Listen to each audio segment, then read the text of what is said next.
here. And really, I want to enjoy with you these days, these Mondays, because I can say thank you to Sheila, Rosie, a lot of coaches participating here, that we are really in new stage. In 2017, we make a very good academy for coaches, but we don't find really the right solution, because we think rowing should be a uniform culture. And I don't know if I can say, but thanks to COVID, we start a new stage, because now, today, I hope, it will be possible to have a common knowledge of rowing. This was the wish of the development program. And thanks to Rosie and all coaches of competitive commission, and also the para rowing commission, and also athletes, all coaches staying in FISA, that we are able now to build this dream. Because, before we say a lot of things, we give a lot of experience, but not in a uniform way. I'm sure that we will start today, and the names of coaches and the coaches here are a guarantee that we will go in this direction. And this is what we want, because higher level will make even higher level in the countries, and more competition will grow with the rowing. I think she can make a little bit more deep evaluation of this. And I am happy to be together with you, and I am happy that our dream will be soon realized. Thank you to everybody to be here, and anything I can do for you, I am here, and also in the future, in my possible future, to support you as much as possible and give me advice how to be better with you. Good luck and good work to everybody. Thank you so much, Gianni. And just to say that Gianni started this process to build on the great work of Thor Nielsen, the previous development director. But as you'll hear when we hand over to Rosie, there's been several of you who are on this call who have been involved before and now are involved going forward. So really a big appreciation to all of you to make this possible today. And there's going to be many people that we're going to be just making some notes about that have contributed to this this extraordinary project that for World Rowing has really been a revolution. So thank you very much. Daniela just has started to record the call so that those who are not able to attend because they've got coaching duties or other responsibilities can look after. If everyone's ready, I am going to start sharing my screen, and we'll go through some just generic general housekeeping points before we go into everything else. Okay, so I will start to share my screen now.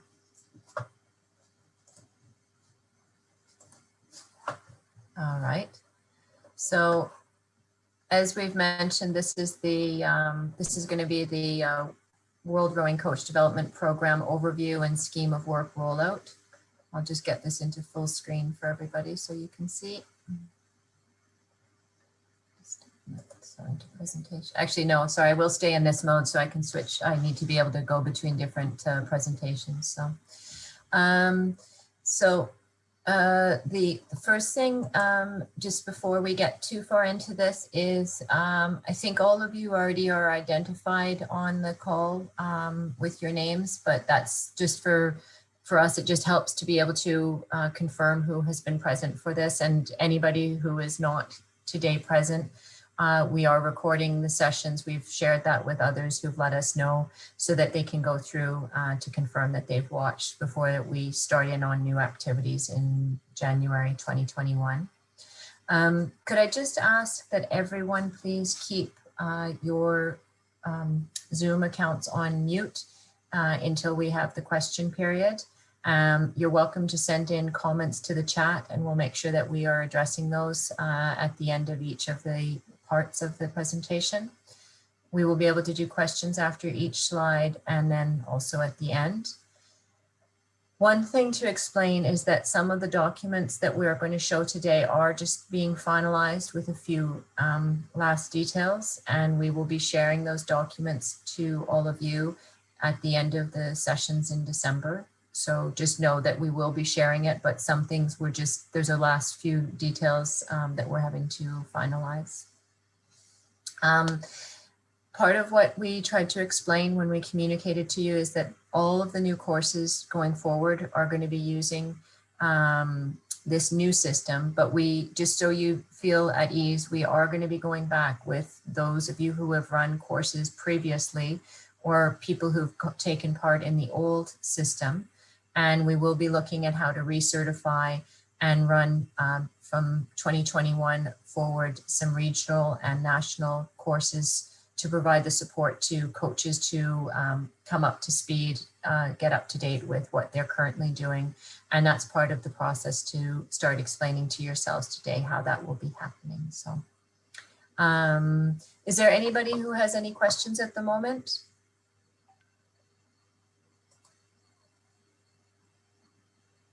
Okay. Anything that's unclear, please do feel free to write in on the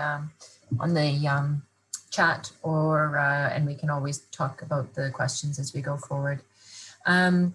Just to build on quickly on what Gianni just said, I just really would like to thank an enormous thank you to Gianni for starting this process, but Rosie Mayglothling, who will be speaking on this call, this process would not have been possible without her and everything that she has been guiding with the development staff. And also Sally Malt, who's not on the call today, was actually the person who helped us to begin the process of redesigning the different levels. So she will be joining us on some other calls, but I wanted to acknowledge that she was one of the first people to get involved in this process, and we're really grateful for her work on the original, well, the new original version of Level 1 Development Coach. We've been very fortunate also.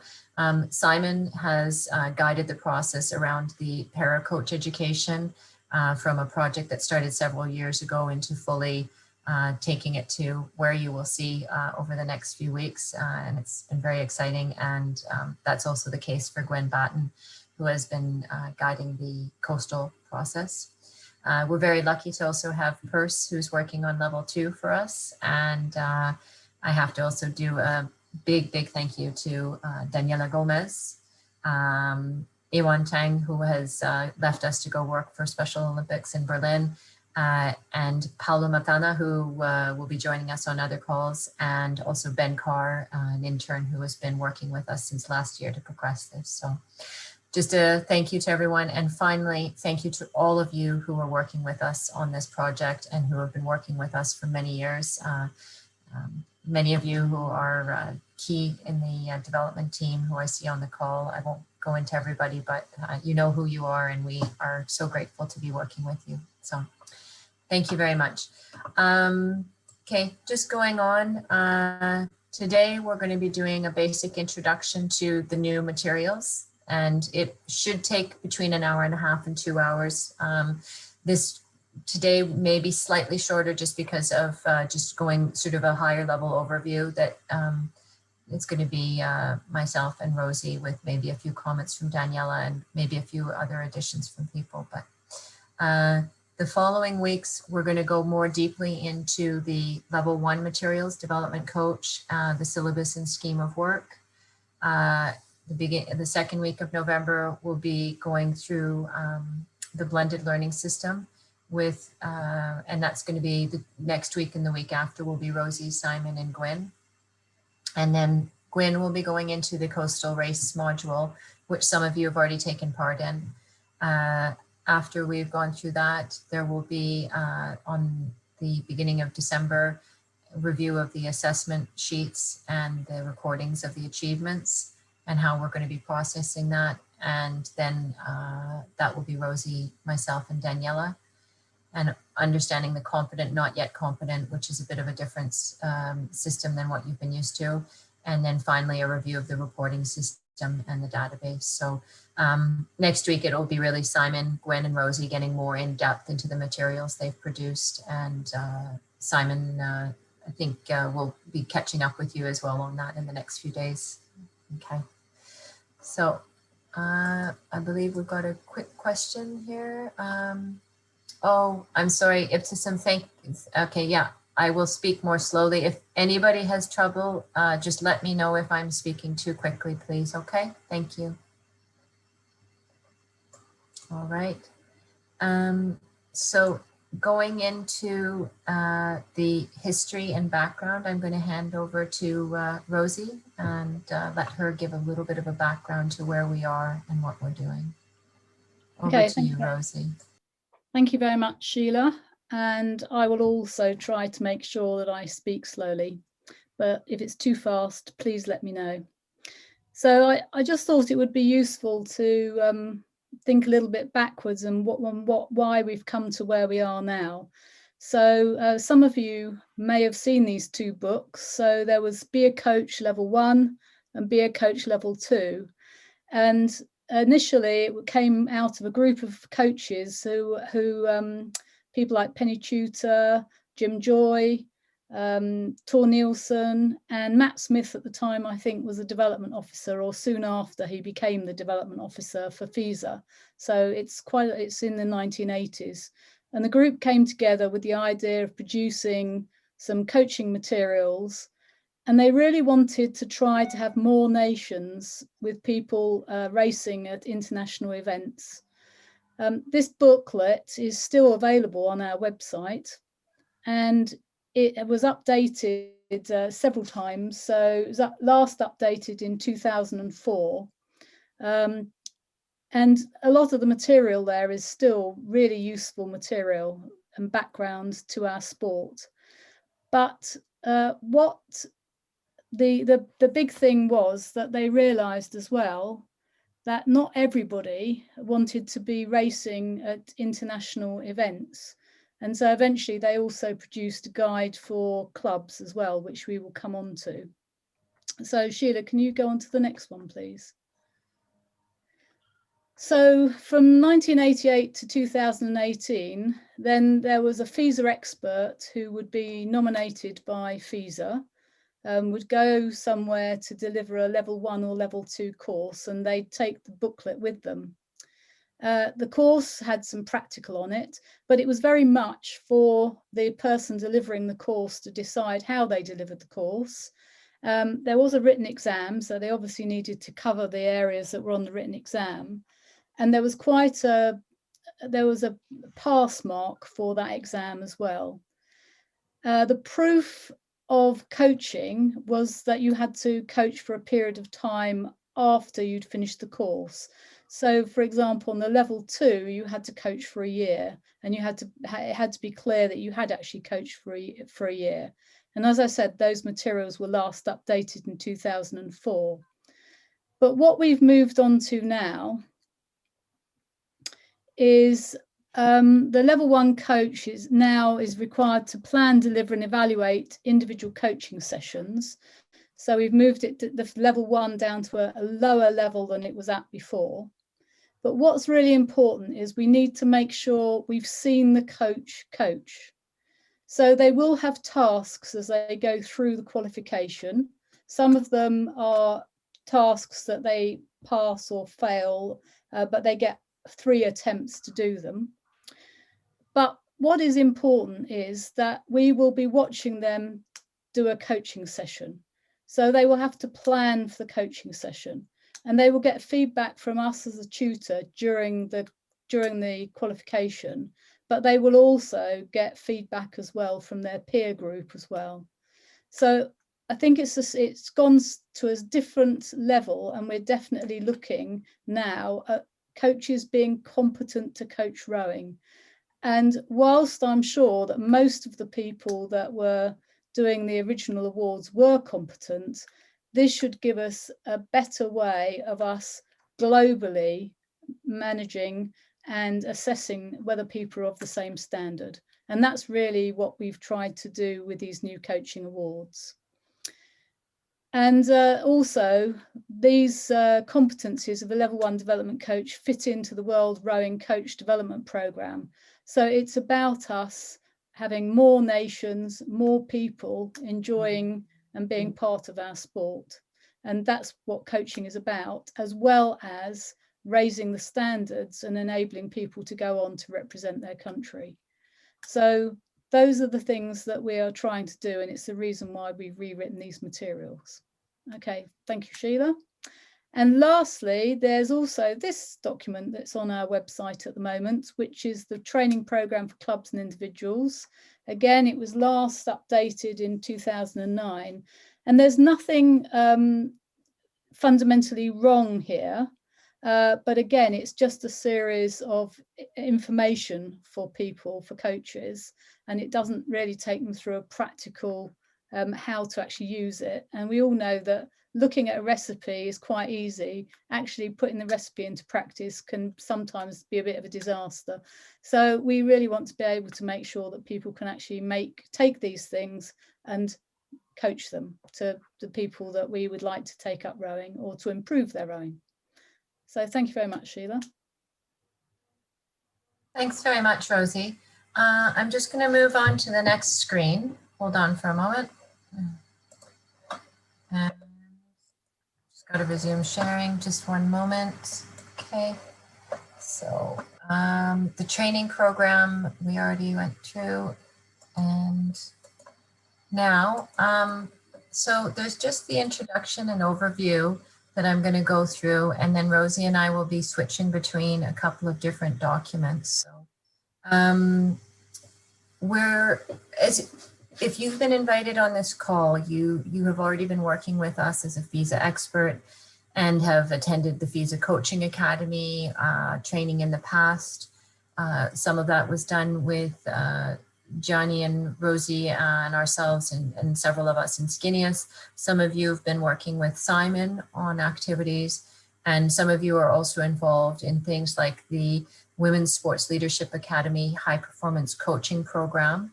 And also you've been working at events or qualification regattas as an expert for us. Since we last hosted the activity in 2019, we've been working extensively to take the framework, which you saw last year, and modify it so that it was more appropriate from what we understood needed to be in place to help support yourselves as coach educators. And that's also including now the scheme of work that Rosie will explain in more depth in a few moments. So I'm just going to switch over now to the actual other document for the World Rowing Development Program overview. Just one moment while I do that. I'm just going to pause the share.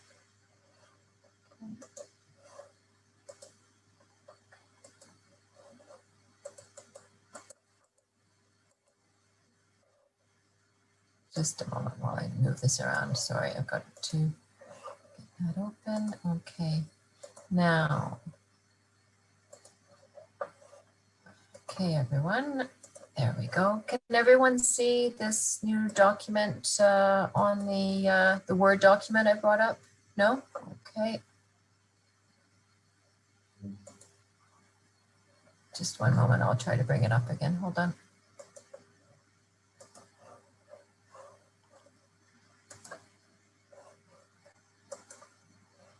Okay, there we go.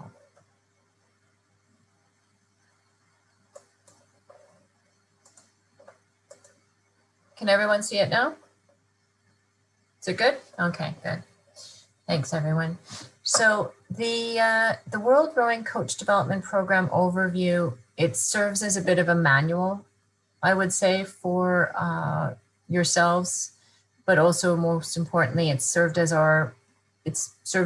as the guide to be able to take you through what we're doing.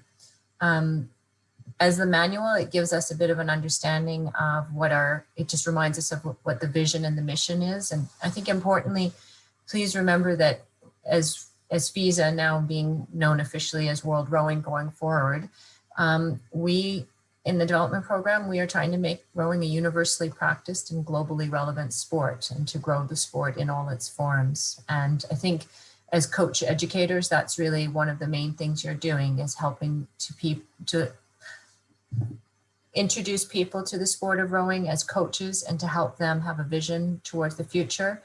In some cases, you're helping existing coaches evolve and develop themselves into high performance coaches for para, for coastal, and for classic rowing. We recognize that there's already a very high level of coaching education systems that exist worldwide. This program is meant for nations who do not have that existing system and cannot have the underpinning resources to have an existing system. So this is meant to fill a gap. We know that the systems in countries like Britain, France, Australia, Canada, many nations around the world have very strong systems. This is meant to support those nations who do not have it and support those coaches who do not have it.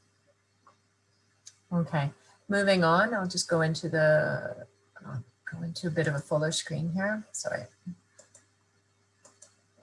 So this is just the contents of the document. We will be sharing this with you in a few weeks' time, but we're just finalizing some of the last parts. So just to give an overview of the different people, many of whom you already know, but I just will quickly review. There is myself as development director, and I am responsible for the strategic planning and leading the general development activities, but I'm only able to do that because I work with an amazing team of people. Coaching director Gianni Postioloni, who, as we know, is the person who's the lead coach and advising us for all of our operations, and he's the spiritual heart of the development program. We've all grown up under Tor Nielsen's good guidance.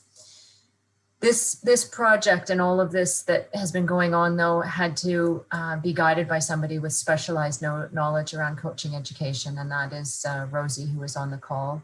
And she advises on this and all of the training of experts and the creation of materials.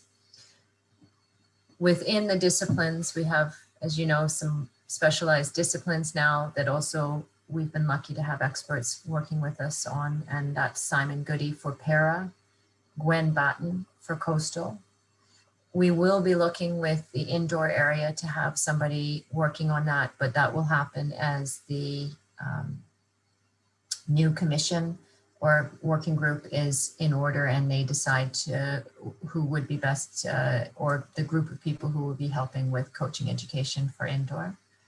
And as I mentioned, Sally Malt was the original author of the first of the revised version of Level 1 for the new project in 2016, 2017. So thank you to Sally for working on that. We have the development managers, Daniela Gomez and Paulo Matana, and just wanted to also mention that Ben Carr has been helping us as an intern. When I use the word development team, that is all of you who are involved with development activities when we refer to development team. In the past, we've used the word experts to express anybody who was a FISA expert, was working at an event as an expert, or was going to run coaching education activities as an expert. Going forward, as people are confirmed, you will be known as coach educators. And some of you are development if you're doing more focused on Level 1, as some of you do, or some of you will be performance coach educators when you're dealing more with people who are developing systems, which would have been previously more of the Level 2. So Level 1 is development, Level 2 is performance, and as you'll see when we go through the document, we also have a Level 3. I won't go into too much detail, but there's more information on how that looks on these different roles. We also have people who are acting as mentors. Some of you on this call are already acting in a role of mentor, and that is meant to be providing guidance and support to the development of other coaches. And we are working on the framework around what that looks like and the role and responsibility to help develop the sport-specific knowledge, skills and abilities, and to help transform the coach who you are mentoring or coaches you are mentoring. And it's central, we believe, to the development of coaches to have a mentor. As an example, there's the people on the call who've been working with the Whistler HPC group. That's been a very specific project to support female coaches on their high performance pathway. But we've also been learning a lot about just the mentoring process with yourselves during that. So thank you. Just to break it down into the levels that we are looking at when we talk about the coach education. Level 1 development coaches are really the individuals who we want them to have a comprehensive understanding of safety. I think something that's become apparent in this process is we needed to emphasize safety and safeguarding more with the level 1 process. So just want to, as Rosie goes into more details, Daniela, and also in future calls, Simon and Gwen, there's a big underpinning of safety in what we are now doing. The level 2 performance coach is somebody who is already working in their club or national system and is preparing athletes towards competition and the skills to go forward into their pathway. The level 3 program director is people who are managing systems, but who need support to help them with creating a culture and an environment around the individuals who are working with them in rowing. And each of these steps, you will see when we go into the more detailed document, there's requirements around each of those steps to proceed to the next step. So we refer to a candidate as anyone who is going through this process. So here's just a bit of an image about what this looks like. So a level 1 development coach who's taking part in that can go on after a certain period of their practice being in place to a level 2. And if they wish to become a coach developer, coach educator along the way, they would take part in the process of being developed to do that. Going forward, we'd like to see in each region that there's more and more coach educators who are making sure we keep developing these people and these people. So we're looking to, and you're the group that are going to be responsible for that. So these coach educators are exposed to specific learnings to help them become the people who can teach this and this. And then there's the level 3 program director that we're still developing some of the materials around the level 2 and the level 3, but it will be building on the level 1.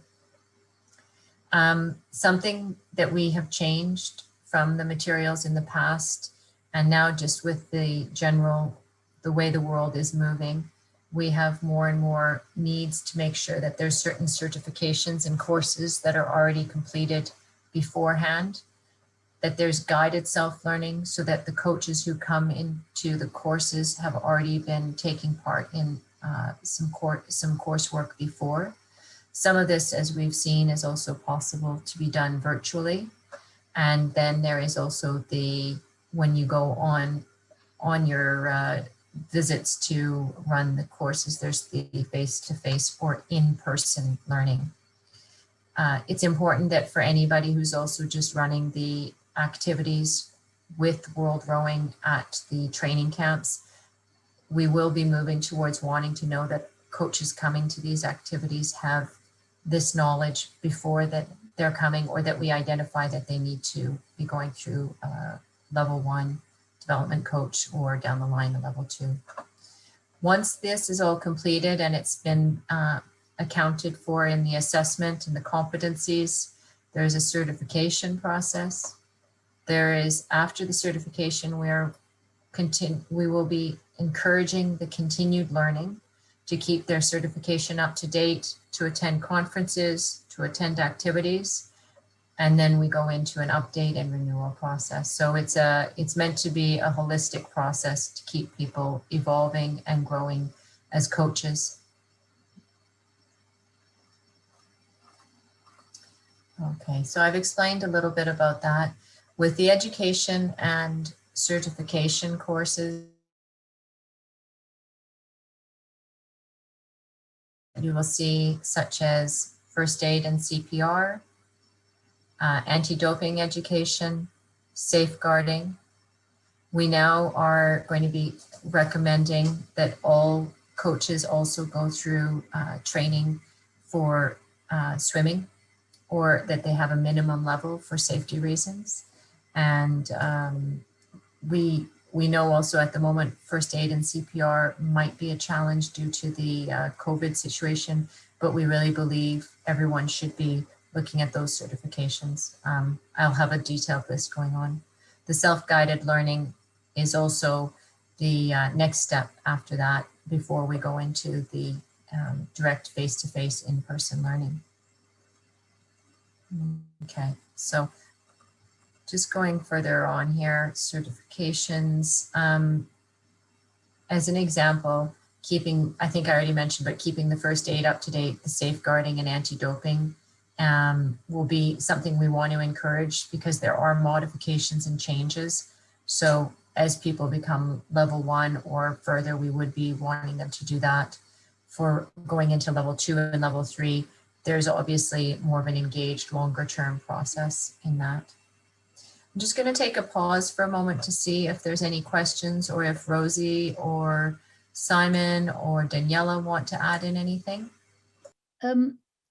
Sheila, I'd quite like to add something just about the levels. So I said earlier that there are a lot of people who want to come into our sport, but who don't necessarily want to row at the highest level. And some of you will have been into countries where there's really no history of rowing. And so not only are you trying to teach coaches how to coach at a basic level, you're probably also trying to give advice about how they rig their boats, store their boats, have a pontoon that's suitable. I mean, Vincent recently went somewhere and had to help them to work out how they were going to put their pontoon in, for example. So some of those places that we're going in those early days, we need to make sure that the coach is safe to operate, but at the same time, we don't try to make them super duper coaches. And they are going to be very competent at what they do, but they aren't necessarily going to be taking people to high level competitions. But then in talking with Sheila and Gianni, it became obvious that the next level we needed to go to was where a coach was capable of running an annual training program, probably actually maybe even a quadrennial training program, and then taking people to major competitions. So there's quite a big jump between our level 1 coaching now and our level 2. And I think it's important that we get that perspective on it before we go any further. So level 1 is most definitely aimed at people that are beginning their coaching journey. And level 2 is our people, so it's called a performance coach, and that's most definitely where it's heading. And there are quite big differences. So I just wanted you to be clear about that, because I think that the levels 1 and 2 now are not the same as the old levels 1 and 2, which is why we've called them a development coach and a performance coach. So there's that differentiation. Thanks very much, Rosie. I think you said it very eloquently, and it probably gives more clarity. Gianni, did you have any other additional comments you wanted to provide, or should I keep going forward? Oh, for me, it's okay. You can go forward. And I think really we must go quite deep with the second and third level, because I think these are the key points for next step. The first level, as you said very well, is really for all coaches. They want to come in our sport.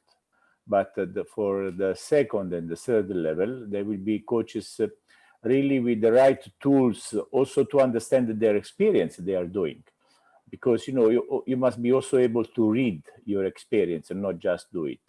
And we must guide them with a good course and a good mental preparation to go in the next step. So I am totally agree on this. And you are doing well until now. And we must make big effort, especially with all experts that we have in this group. This is the key point now.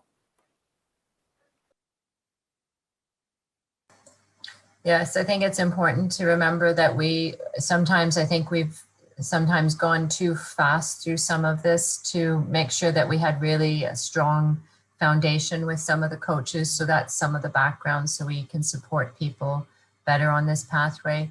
I just wanted to check whether Simon, as it relates to the area you've been working on, you had any comments before I proceed? I need to agree with Gianni and Rosie, Sheila. Certainly with level 1, the para, the theme is safety, and I think that's across all the disciplines. So happy to progress. Thanks very much, Simon. I think that the thing to be just going through here, I sweeped past it quickly, but I just wanted to explain that also to make your lives easier as coach educators now, we are having a timeline going into the courses we'll be running so that there's a lot of the information that gets addressed beforehand about we'll be targeting certain projects to run it in specific places with yourselves. Osvaldo and Ruben have already been doing that to a certain extent where they've targeted certain regions for activities, and that's worked very well. So we'll be trying to do that more globally, and that we will be working with Olympic Solidarity when they are a partner, that and the National Olympic Committee, that there's already in place the equipment and safety launch and life vests, which in the past, I know it seems normal that that should always be there, but sometimes we've had experts show up and not everything has been in place, along with fuel for the motorboat. So, but also things like organizing CPR and first aid, and if needed, swim education, so that you can show up to your activities and know that that's already been in place. But also that if you're mentoring a coach, that you're encouraging them to be autonomous and going out and getting these things set up nationally when they need to. If it's not in place, there are ways that they can put these steps in place as they're going forward.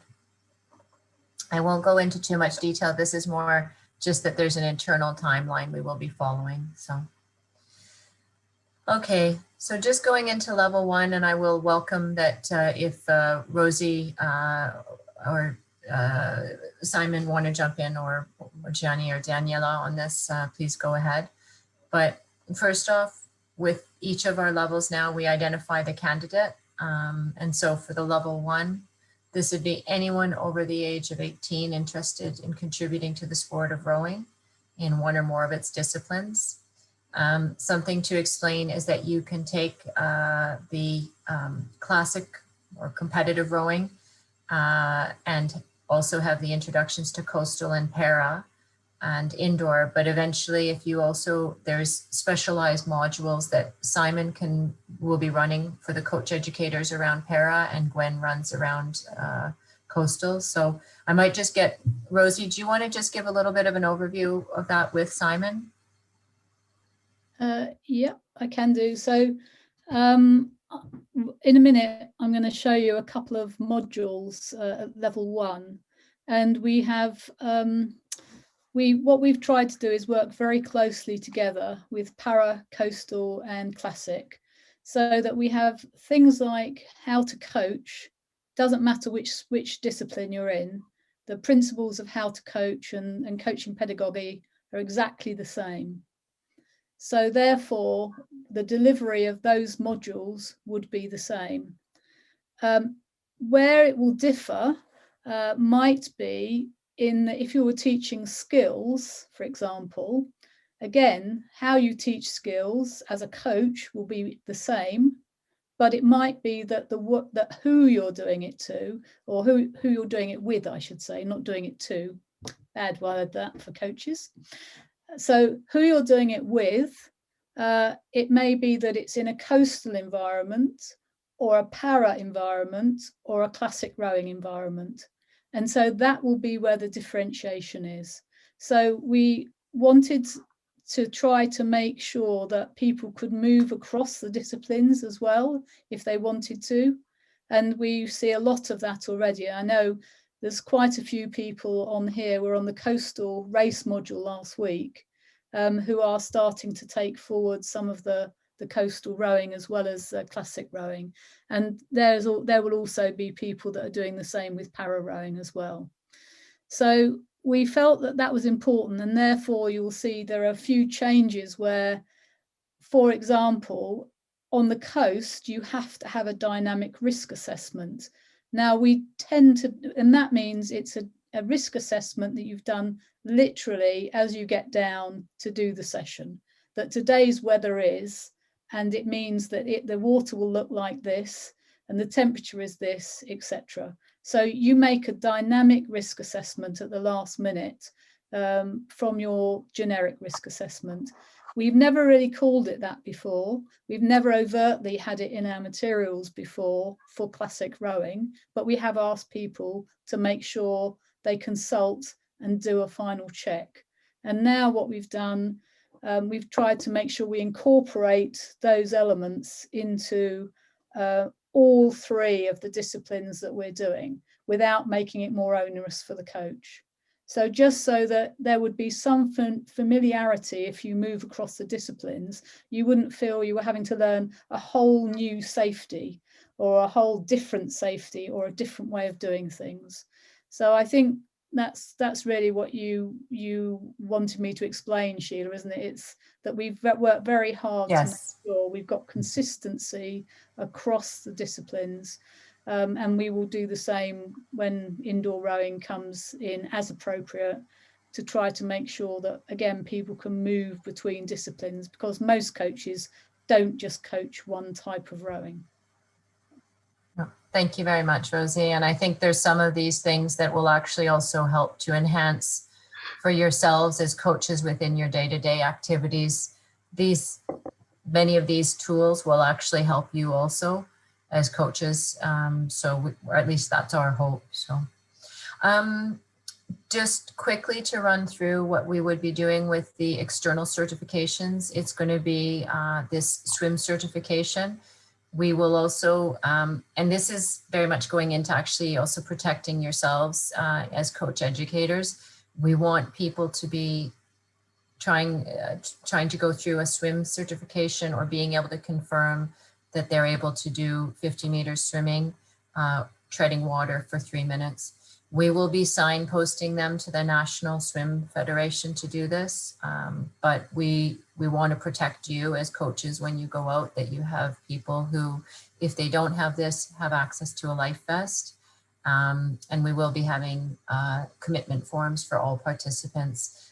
Unfortunately, as we go forward, we know that we have to be legally being very careful, and this took a lot of work on our side, because it's actually went up to the level of the executive and council to be underpinned as safety and requirements that we want to have in place to protect, first and foremost, both the athletes and the coaches, that coaches are safe, but as we know, we also have to protect the athletes. So I hope that's a logical move that we've done.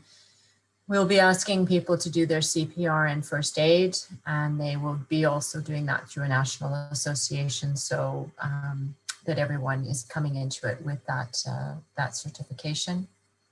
The online anti-doping course with WADA, more and more as the International Federation, we are being required to make sure that people who are taking part in our activities are able to confirm they're having taken a certification for anti-doping. So that is what that is about. Safeguarding and athlete welfare, we've got some good materials online, and there is also the IOC for people who want to progress their level. They can go through the IOC safeguarding. These materials you'll see in our scheme of work when Rosie goes through it on the upper level, but in more detail, we can go into it further on. There'll be a commitment form that is read and signed, and there's also going to be the insurance that the NFs need to put in place if they're running this at the national level. As experts, we will be making sure with you that you have insurance in place as well before you go on courses. So the scheme of work, Rosie will go into that in a moment. The scheme of work actually does outline the self-guided learning, which is the Rowing Basics series. This is what you can find online on our website and is shared in the scheme of work. It's the booklets, as we call them.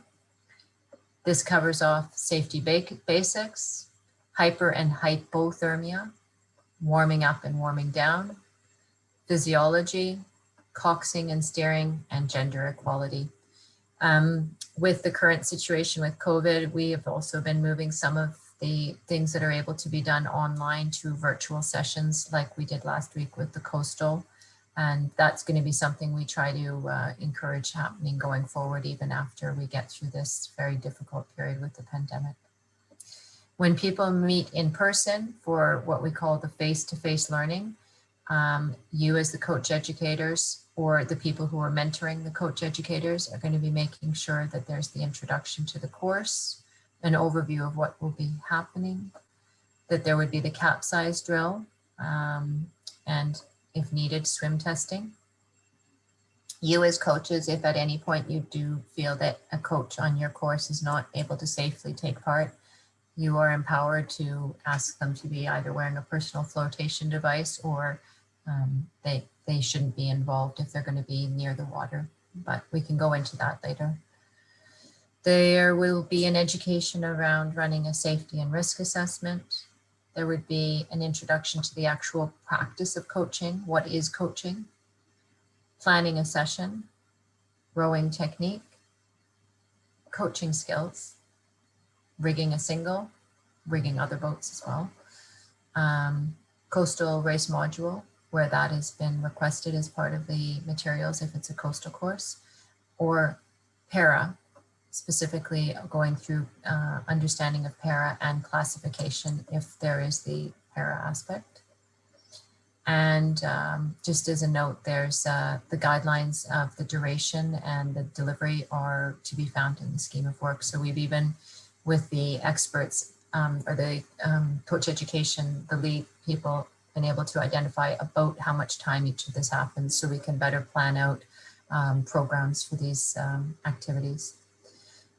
The coaches, the participants will be measured, the candidates as we're calling them, on the competencies around these things, their ability to do a risk assessment and to make any changes to the environment, the ability to make sure the rowers are able to be taking part in a safe session, to be able to perform an equipment and safety check, to set up, store, and manage their equipment properly, and to demonstrate that they are able to brief the rowers, to transmit, to communicate the goals of the session, and make sure through their coaching skills that they are they being understood, and if they're not understood, how can they communicate better?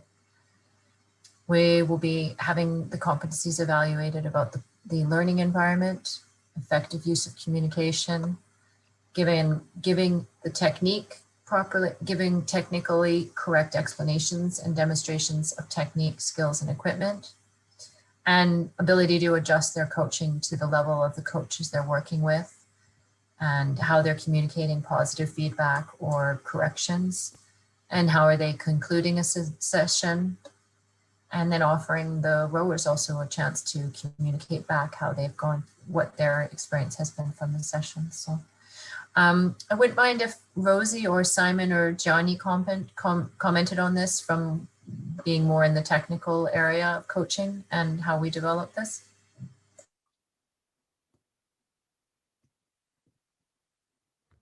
Rosie, did you want to comment on anything, or Simon or Gianni? Yes, I'm very happy to comment on it. So I think what you can see here, there's quite an emphasis on safety because when you leave, you may be leaving the most senior coaches in the country or in that area. And so they really need to be able to run safe and fun sessions with their athletes. There is a progression through here in terms of setting up or briefing your rowers, ensuring they have goals for their sessions and creating a positive learning environment. And for some of you that were lucky enough last year to hear Jean Cote speak at the Coaches Conference, and if any of you haven't ever heard him, maybe go and have a look, Google him. He's very much about creating a positive learning environment, and we've tried to make sure we take those elements now into our coaching as well, because we feel that as many people will never go on to represent their country, they still need to have fun, but there's also a great way of developing individuals by what we do and how we do it as coaches. So that is another part of it as well. So I think you can see there's a logical progression through there, and at the end of it, the coach should be able to deliver very safe sessions for their rowers, make them fun, help the rowers develop as individuals, and then be able to progress on to the next session. And so there's some progression for the rowers as well. Thanks very much, Rosie. Johnny or Simon, did you have anything to add to that? I think it's exactly the same for para. Sometimes going to various venues, ensuring that there are adequate safety measures in terms of safety boats. And I think there may be times when you have to deem it's not safe to deliver a session or a course if they don't have the prerequisites.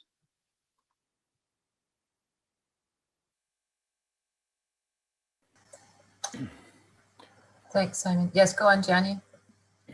From my point of view, the question of safety is the mentality that we should transfer to the coaches, because it's right that the rowers, they should have fun, they must have fun, the rowers, but for coaches is the responsibility that this fun happen in the environment of safety, because they should have a positive memory of our sport.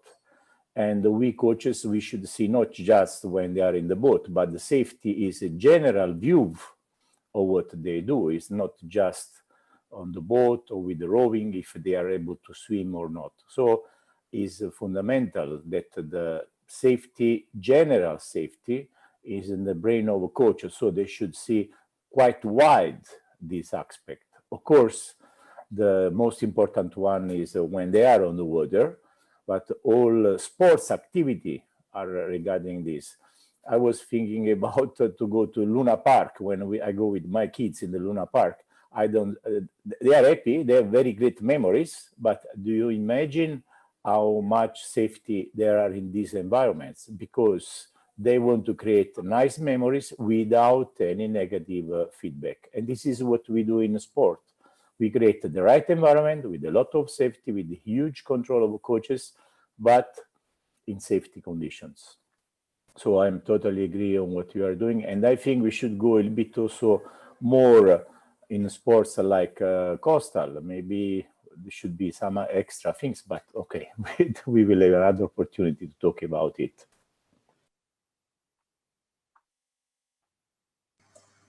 Thank you, everyone. I appreciate those comments. So I think we can see that there's been an emphasis on really giving more information to yourselves as coach educators, and also those who are mentoring the coach educators, that you understand what they're meant to be doing as the candidates, the coach educators, and as mentors, we're also trying to support you so that you leave a legacy of a strong, sustainable rowing program when you have educated these people and developed these people. So the courses, the external certification, we're asking that it's done 1 month before the course begins.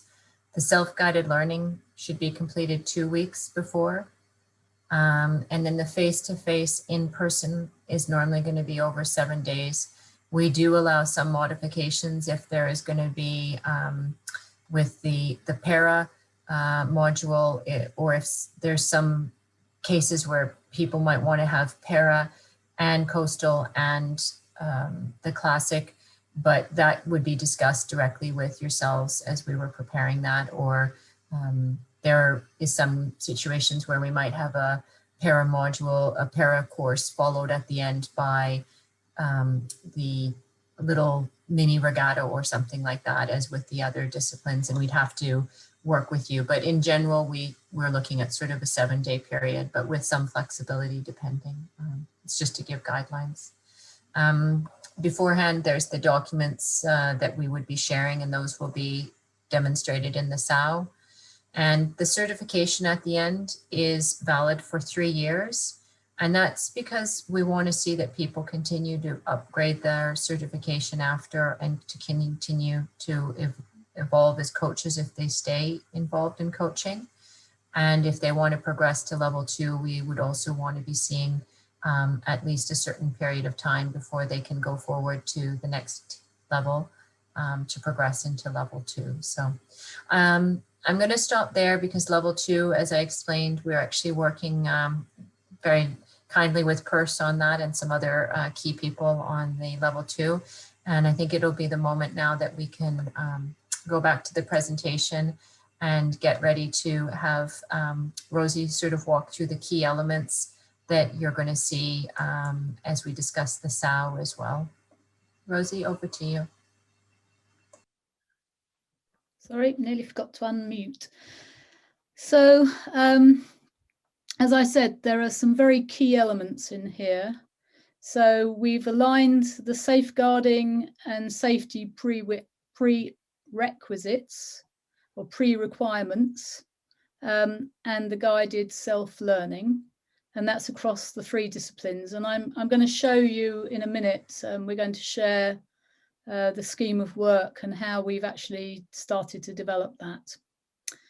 And then what I hope you will see, especially from those of you that were in Skinnius or that were in, or that I recently did something with you, well, I say recently, it's nearly a year ago in Portugal, we have now developed a lot of links, and we have developed a lot of tools that you can use to help you run the courses. So we've been very much clearer about what additional resources there are available to you that you can actually use to run your course or to run that part of the course. Some of them we've called toolkits, and those will be available to the candidates that come on the courses as well. So it might be, for example, you're running the session, planning a session, and so you give them all a sheet that enables them to plan the session. And that would be available to the candidates after they leave the course. So if they wanted to continue to plan their sessions, which we hope they will, then they would be able to continue to use those toolkit documents. In addition to that, there are documents available for you as the coach educator. The PowerPoints have got notes underneath them to tell you about the activities and things that you might do with a slide. A few of them have actually got additional notes as well, where we felt that it wasn't sufficient just to put it underneath the slide. And then there are also, again, other documents that will support the learning of the coaches as well on the course, or the candidates on the course. So, and I've already spoken a little bit about aligning the materials when presenting between the different disciplines. And I think, Sheila, if we go over to the SAO now, I can demonstrate that. We've gone into the toolkit. Okay. So can we make this just a little bit bigger, please? Because I can't read that and I'm supposed to be presenting on it. Thank you. Okay. So what we did was originally there was just one scheme of work, and that was the one that Sally had done, and it was for the classic rowing. And we're calling it classic rowing just to differentiate it from the other 2 areas. We realised that it's actually very modern rowing and doesn't have something back in history. So first of all, we're going to talk about the introduction to the course. So the description is what we're going to do. So introduction to the course and what is included, the award and the assessments. And then there's what you should know. Now, each module that we now have for the face-to-face or the in-person learning will have all of this on it. So it tells you what they should know. So here we have, there's some timetable, housekeeping.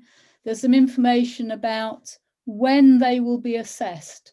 So the summative assessment is the assessment that they do at the end of the course, which brings together all the learning they've done on the course, which is why it's called the summative assessment. And it will be done on the last day generally, or maybe you have one extra day if you're going to go, or if you're going on to something else like the race module, you may have a couple more days. Then there'll be some introductions about who else is there and a little bit about their motivations for taking part in the course. And then you can see it says F1.1, Introduction to Classic Rowing, Level 1. And then it says F1.C1, Introduction to Coastal Rowing, Level 1, and F1P1, Introduction to Para Rowing. And all of those are available to you. They will be based on the general theme across, but they will have individual bits in them so that you are able to really introduce the particular discipline that you are delivering rather than it being something very generic. It then tells you about how long that session's going to take. So it's going to be an hour.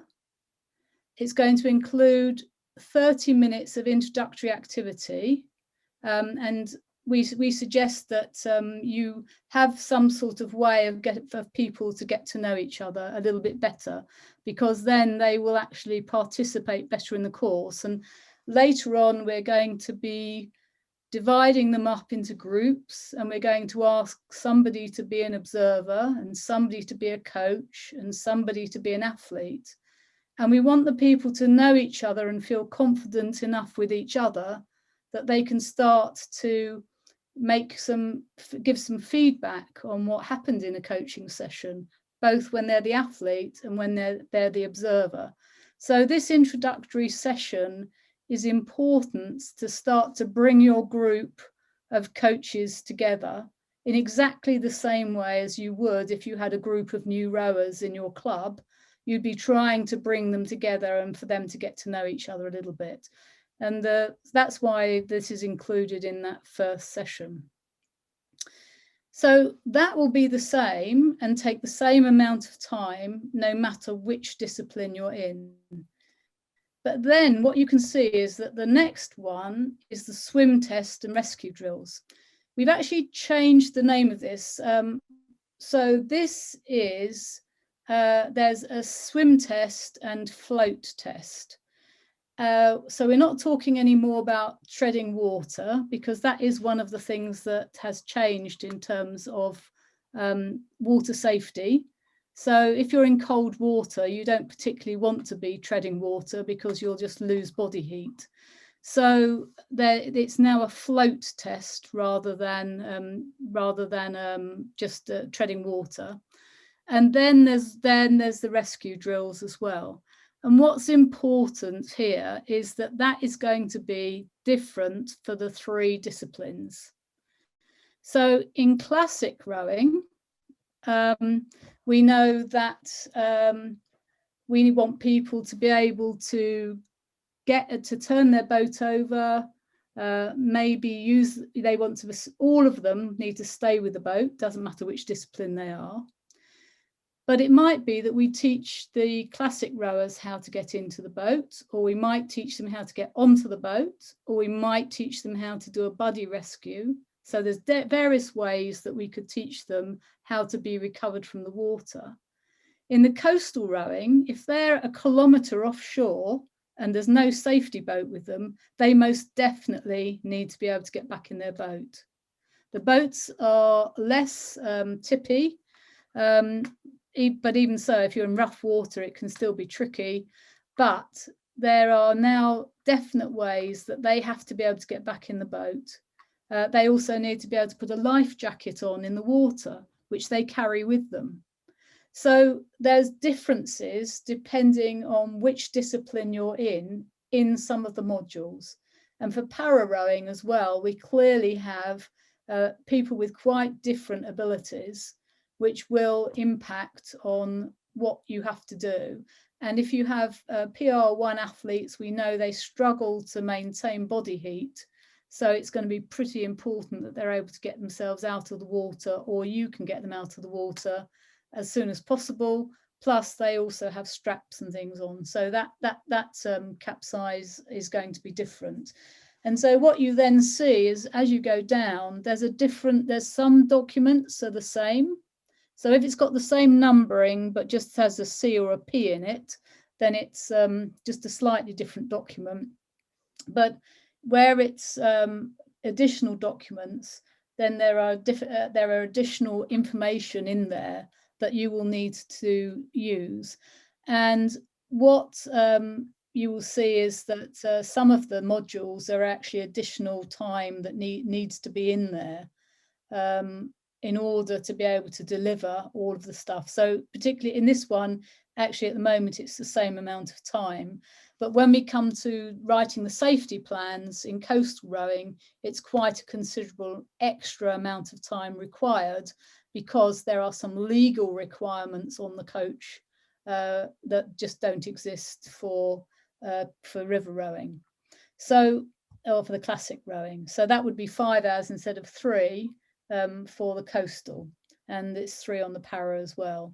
So it's really to show you that where we can, we've maintained exactly the same across the disciplines, but where we've needed to, we've added in additional material and possibly additional time in order to do that.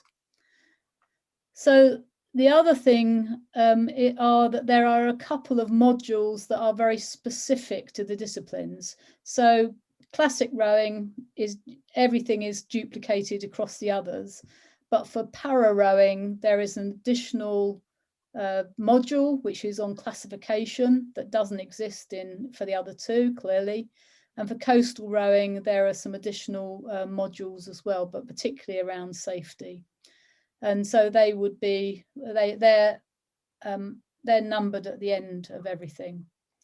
And all of these documents are, well, as we said, by the end of this course, we'll give you access to the documents that are relevant to what you are going to deliver.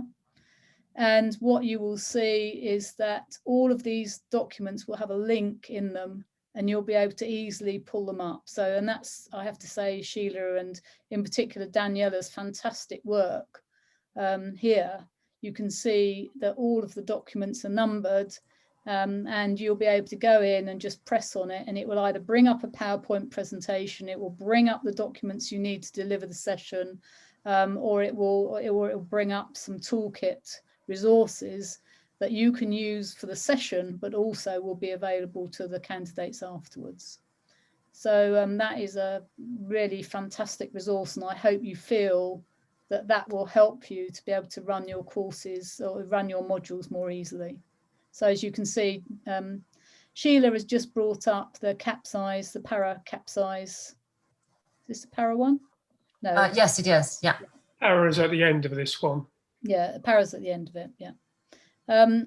So because you'd show all of this anyway, because your PR3 and PR2 would not have straps, so they would be able to do the other capsize drill anyway. It's particularly the PR3, and there's a few materials like this which have been we've been allowed to use by British Rowing, and not many, but this one in particular by British Rowing.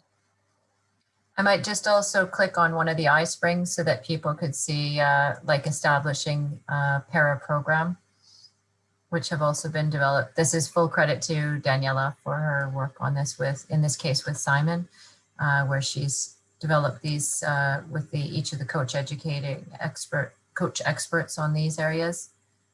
Simon, do you want to maybe just walk through that quickly?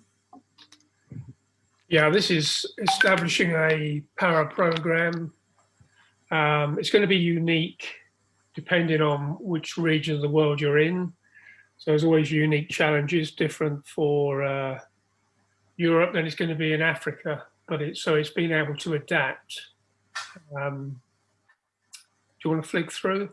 Yeah, this is just you can just sort of give a quick sort of snapshot of what that people can see what you've done with Daniela on this. 2nd of November, we get to go into this in greater depth, I think. Mm-hmm. So if you want to flick through, yeah.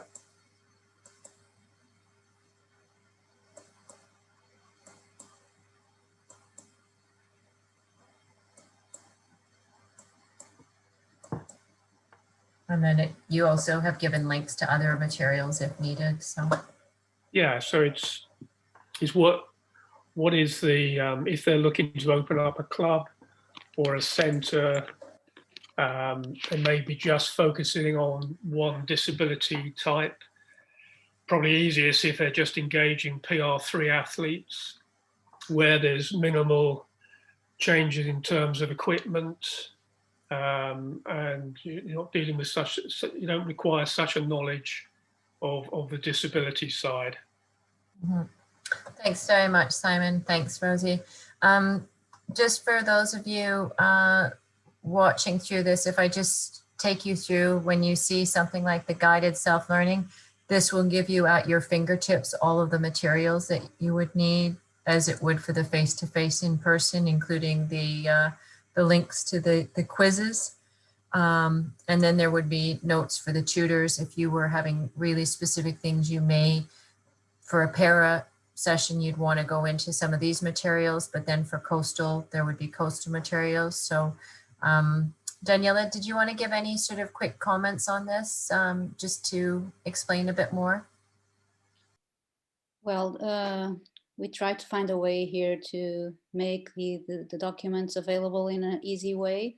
And because there are so many, we try to code them so that you know that when this would refer to the external courses that have been presented earlier, or when it's S, it would be the guided self-learning, or F, the face-to-face, and TK, the toolkit, and then we would have specifically for para P and for coastal the C. So the documents are coded, are listed, and will be made available through quick links, basically to help you deliver. So this is it.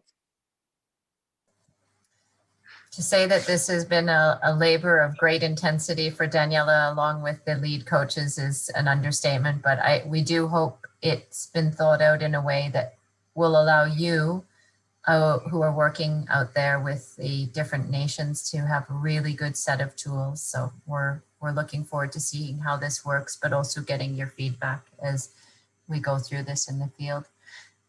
Rosie, I'll go back to the SAO, or do you feel like we can go back to the main presentation? I don't. I'm not planning to go through the whole of the SAO today, because I think that's what we're going to do over the next couple of weeks when we start to talk about the individual disciplines. But it was really just to show people how the three elements had come and how they were aligned, and where they were different as well. Yeah. Thanks very much. As you can all see, it's a 32-page document. So although it looks quite big, it actually gives the details for each of the areas. So please don't be overwhelmed. It gives you exactly what you need. So go on, Rosie, sorry. Yeah, one thing is that I think Daniela said there are over 150 documents now across the three disciplines. I'm sure there seem to be a lot. But we don't want to stop you and the coaches from being creative. So but one of the things is that if you say to a new coach, you need to create a template to write your training program on, it's probably easier if you can show them an example and they can use that template initially. But what we would like is for them to develop something that's absolutely appropriate for them in their circumstances. And it's the same for you. This is seen, this is meant to be helpful. It's not meant to be constraining. So we would like you to be creative, but at the same time recognizing that we want the coaching awards to look the same, no matter where in the world they're delivered, albeit, as Simon said, that there will be different elements depending on the country or the continent that you're delivering in. So I hope you feel this is helpful to you and not constraining, because that definitely wasn't our intention. But we know that it's easier initially to have some templates and things to work with. So yeah, that's it, Sheila. Okay, thanks, Rosie. We will be sharing those templates as we go forward. So, yeah, it probably does look like quite a bit of complexity, but as we move forward and when you go through your first courses, we think you'll actually find that it is going to be quite, it's going to help to progress things. So, oh, I just see that there's a question in the chat quickly. Okay, Jill, we're glad you're positive and not scared. Glad to hear that. Thank you, Jill. Okay, so I think now we've gone through the CDP, World Rowing Coach Development Program, and the SAL, the scheme of work, in terms of just giving you a bit of a taster of it. We will be going in as of next week and the week after, where Simon, Gwen, and Rosie will go through each of the areas.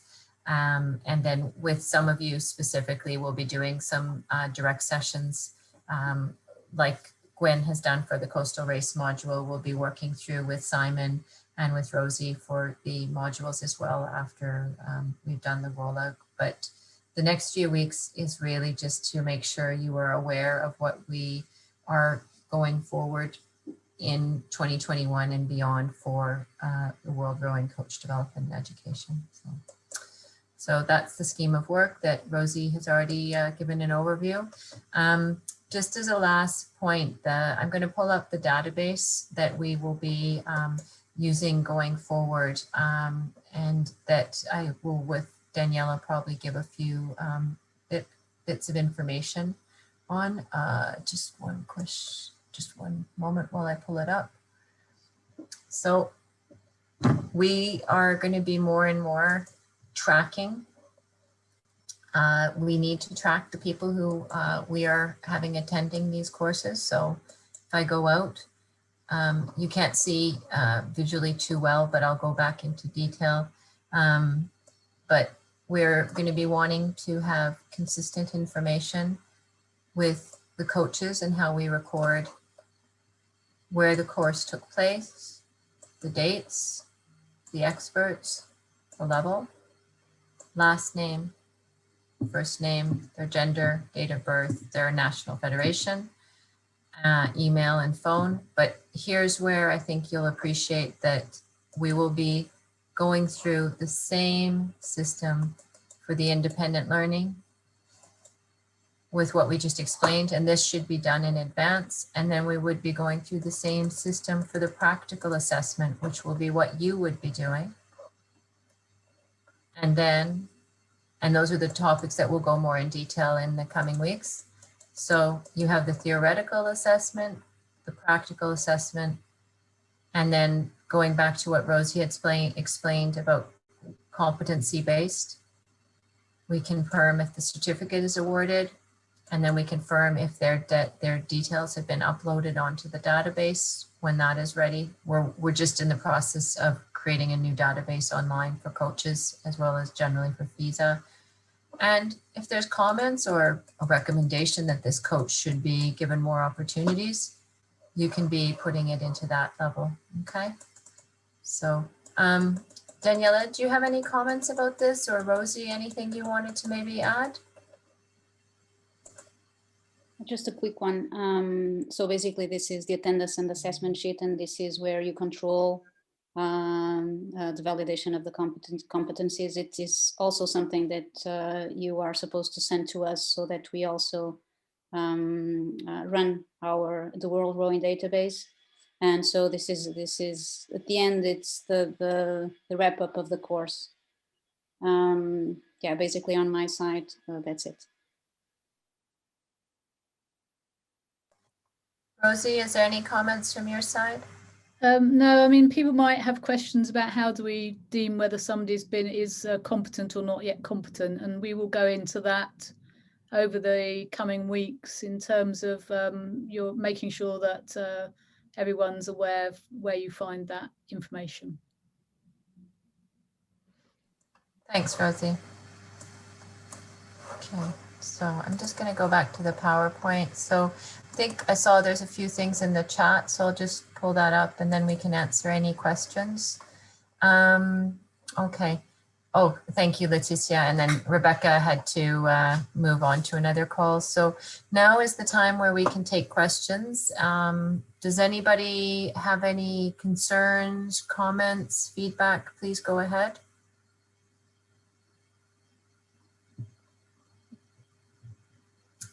Or we've either overwhelmed you or we've done everything is really crystal clear.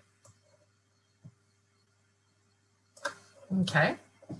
Sheila, I just want to say that I think that having had people applying to do my courses in the UK from other countries where I can't find out what they've learnt or how they've learnt it or how they've been assessed, if we can have this worldwide and we've got clear mapping, as it were, it's going to make life an awful lot easier for a lot of us who do have people coming, coaches coming from different countries, and coaches from different countries will probably find that their World-Rowing qualifications will be easier accepted.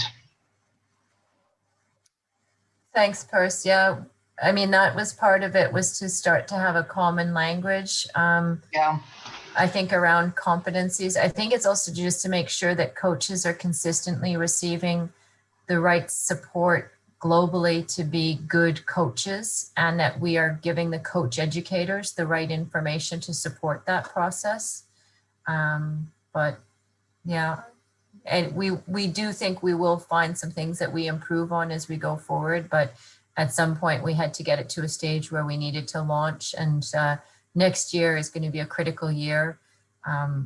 I think also for everyone listening, we are at a stage within rowing where we need to be sure going forward, we within the Olympic movement, the Paralympic movement, coaching is one of the key ways you develop the sport, and to protect the sport of rowing long term, we need to make sure that our coach educators and our coaches really do have a good level and a consistent level, and that they are safe, and that the safeguarding aspect is also considered. So, Sheila, can I just say something, which I think you just made a good point there. We could continue to fiddle for another 2 years probably, and still want to fiddle after that.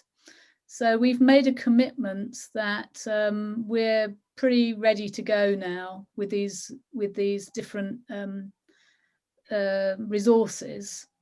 And what we won't do is we will not be changing things every week, because also we want to make sure that they can be translated into several different languages.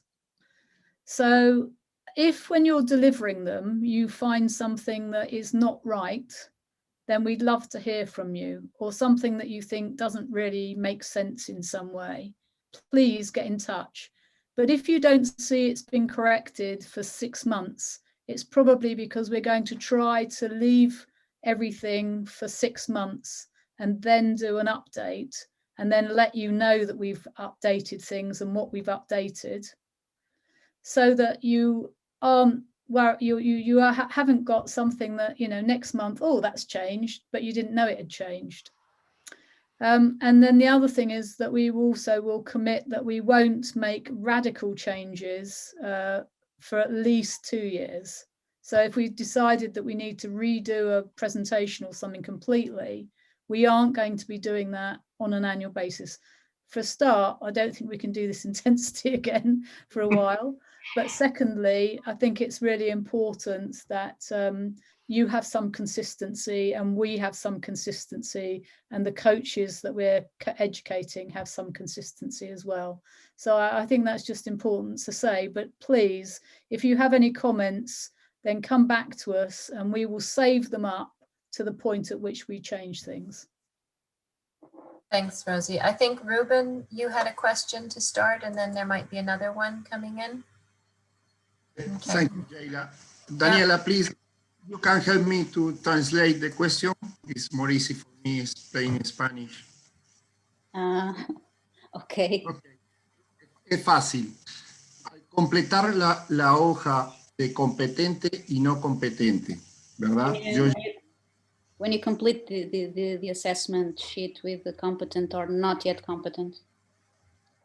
Yo ya lo hice en el curso de Uruguay el año pasado. I had the experience in a former prior course in Uruguay last year. En el caso de este año, ahora que estamos dando el curso para Costa Rica y luego para Nicaragua. Now that they are running the pilots in Costa Rica and Nicaragua for this course. Que es todo en principio virtual. Which is, okay, this is a very specific situation because due to the pandemic, we're finishing some projects with virtual deliveries as a first step. Debemos completar competente y no competente en las áreas por lo virtual y luego cuando se dé lo práctico, o cómo va a ser esa parte. So it's a very specific question because it's connected to a virtual delivery that we're doing in the Americas. And he's asking how they should complete the attendance and assessment form for this specific, for the different areas. Also having in mind that they will have, the certification will require a face-to-face moment in 2021 or beyond, depending on the pandemic. And so basically they are asking how they should complete the attendance sheet, having in mind what they will be able to deliver now, but also having in mind that they will not be able to deliver everything now for the full award or for the recognition of the full competence. And basically this is a question about, you know, how in this very specific point of the virtual delivery they should do, what they should do. It's a very specific question. I think just on that situation, and Rosie can confirm, but I think what we're going to be trying to do is with the reality of COVID and virtual learning, we're breaking things down, as Simon will be doing this as well, that there is going to be Simon with Ella, Gwen and Rosie just did this. There will be a part A, and they'll be competent for the part A, the virtual learning, and then for part B, face-to-face in person, they will be competent for that when we set up with, in this case with you, Ruben and Osvaldo, the in-person setting. So they are going to be competent for the virtual learning if they have proven that they've sent in their tasks or the work. In the second part, in order to be fully certified for part B, it would be when you, and we will work with you and the Olympic Committee and the Federation to make sure that happens sometime in, we hope 2021, when courses in person can occur, or when we're able to run that. Rosie, did you have any comments on that, or? Well, it worked very well last week when we did the coastal module. People had to submit several tasks during the call over the 3 days. So they had to submit a skills drills program. They had to submit a float plan, and they had to submit a dynamic risk assessment. And then all of those were looked at by Gwyn or me, and then we decided whether they were competent or not. So that there are certain things that we can do most definitely on the face when we're having to deliver virtually. So we can tick off some of those boxes, but certainly the summative assessment, which, as I explained, is the final one, we can't do that until we can see them in person. And I think also the rigging will be quite difficult, and the swim test and the float test and capsize and recovery. So there are certain things that we can definitely do online, and there are other things that are more difficult. So we just need to divide it up very cleverly. And I think that task had already started. Am I right, Daniela? Yes. Yes. Yeah. So we noted down for example, level 1 development coach, what could be delivered virtually and what could be assessed virtually and what couldn't. And so just to be completely straightforward with Osvaldo and Ruben, I will send them the original working document so that if they have any doubt, they can check that one. Yeah, I think that would be very helpful to both of them as well. Yeah. Okay, thank you. Faisal had a good question. Faisal, do you want to explain your question and we'll try to answer that?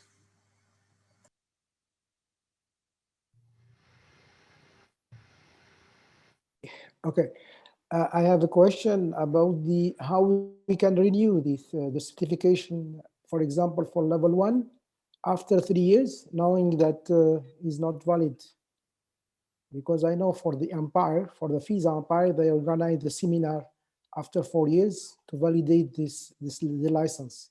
But if you say if after 3 years your certification that's mean it's not valid after 3 years, that's how we can renew this one. So just to give you a bit more information, we are going to have a database where we would have a few months before or the year before a certification was going to no longer be valid, it would be coming up as an alert. And that would be when we would send out with the administrator, we can remind them about that it's coming up for expiration, and that they would need to be looking at making sure they redid their first aid CPR. If it was level 1 first aid CPR, that they redid any anti-doping training, and that they redid if there'd been updates to the WADA code for that, the safeguarding, anti-doping, and first aid. We probably would be encouraging them maybe to be having attended an activity. But Rosie, do you want to expand on that? Just Sheila, just to know, I know for CPR, is valid for 2 years, 2 years only. Okay. For CPR. I know that CPR is 2 years. Thanks. Yeah, okay. Okay, I think in some countries, Faisal, it varies as to whether it's 2 years or 3 years. Some, I think it's even maybe only 1 year. So we would be relying upon people to do it at the right time for that. But what we really want is we want them still to be coaching. So we will be trying to see if we can check on the fact that people have been coaching. And I don't mean that in a sneaky way, but maybe somebody, if it's maybe somebody from the federation or somebody from that locality would be saying that this person is still coaching, because we don't really want to have people that have got coaching licenses that haven't still been coaching. So we definitely need safeguarding, anti-doping and first aid to be renewed however often it needs to be renewed by that country or by the IOC if it's the EDEL, or WADA rather, by the EDEL.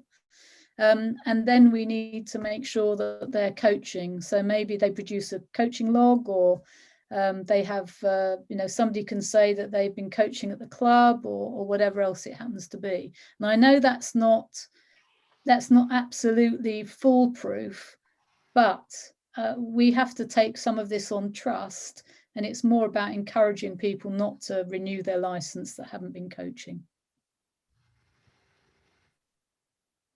So I hope that helps a bit. Thank you. Also, Faisal, I think with some of the activities you've already run, It's going to be a good opportunity in North Africa, in Africa, and in the Mediterranean to be working towards reconfirming certain coaches just by taking them through safeguarding, making sure they've done their CPR, first aid, anti-doping, and just encouraging things around the safety. And if we're doing, as we hope we can, this really strategic approach that there's a certain number of activities for level 1 in the Americas, in Africa, Asia, Europe, Oceania, there should be an opportunity for people to go through this and obtain a certain award at the end of it, because we will have coaches who are already operating and have been for many years and are good coaches. We simply want to make sure that, as an example, if they're getting involved in para, that they understand that the additional requirements and knowledge they need to have, and that they're making the right steps. Or if they're going to get involved in coastal, there's some new learnings. If they're still involved in classical coaching education for, classic rowing, it can be as simple as making sure they know how to run a capsize drill. I know for a fact many countries around the world do not run anything like a capsize drill, and that's fine until the day that you realize that you had an athlete who got into distress, or a coach who may have gotten into distress because they didn't know how to run a capsize drill. We're simply trying to support better learnings, and I don't think we can say it's perfect yet, but we've put it in place because we identified that we needed to be doing some additional work in these areas. So. But we'll be looking forward to your feedback. I'm sure there's areas that we can improve on. And in some cases, at the end of the day, the national federations are the ones that we just want to make sure with the coaches are going towards safer practices. Jill, you had a good question. Do you want to speak to that question, please? Thank you. Yeah, my question is that it really, that was a nice segue, because in supporting better learning and making sure the national federations are doing the right thing, should we as coach educators be completing some of these general world rowing courses? Because in Canada, we have quite a built out coach education, and I have done sports courses on leading drug-free sport, but that is maybe different and has different language than the WADA course. And so my question is, should we be modeling the lifelong learning and taking some of these courses so that we have that common framework?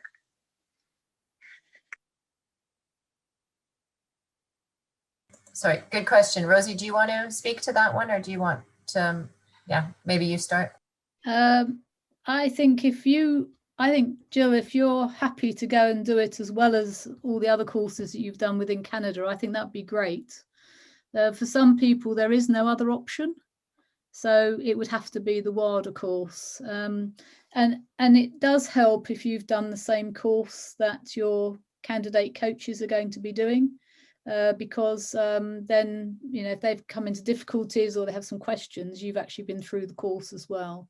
So I think it would be great if people did, but I understand that some already have good education systems and probably have already completed qualifications within their country. And we have collected the qualifications and the CVs of everybody who is so far delivering for us.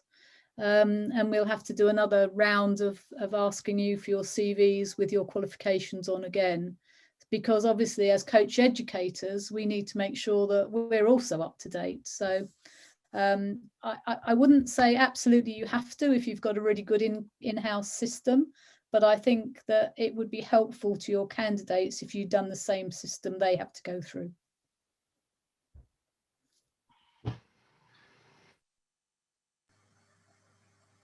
Thanks, Rosie. Okay, yeah, Jill, I think there's several of you that are on this call who have quite robust systems, but probably in the context of speaking the same language, we would encourage you to go through those. So, I personally have learned, I have to do complete the courses, but when I sat in on both the safeguarding and the Adele, even though I've gone through a lot of education within FISA, I did see that it speaks a specific language, and it's quite well done in terms of maybe a global messaging on it. So I think it's worthwhile. Okay, I don't know if there's any other questions. If anyone wants to bring up any final points.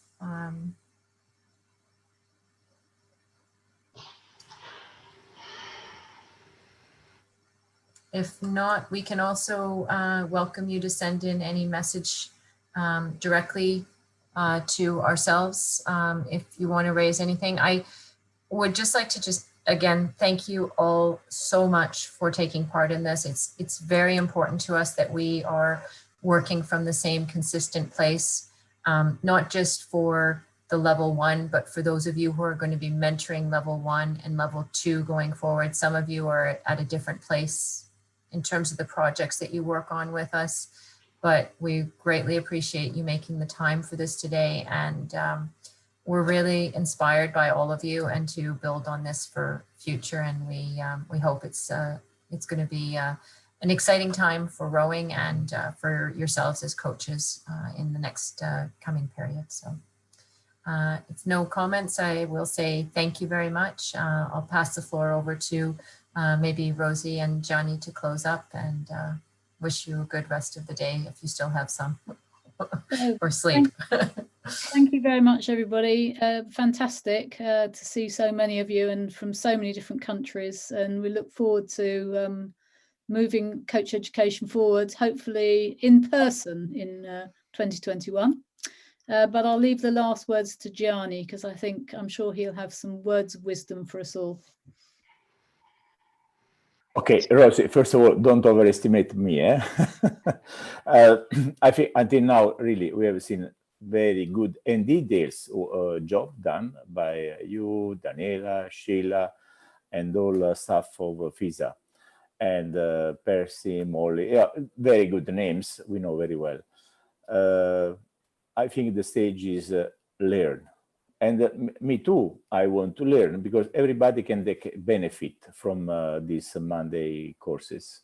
So I am very happy for this start, and I am really excited for next Monday to be again with you. Of course, we put time by time some attention also in our daily work. And this, I think, the exercise we should do, all coaches with this group. We exercise ourselves from in this week on what we learn today and in the next times. So this is a kind of updating our mentality for the future of rowing. Thank you very much to all of you, and especially to the big education staff. Thank you. Thanks, everyone. We'll see you next week, and that will be the scheme of work, going deep into it. Have a good rest of the week. Bye. Bye.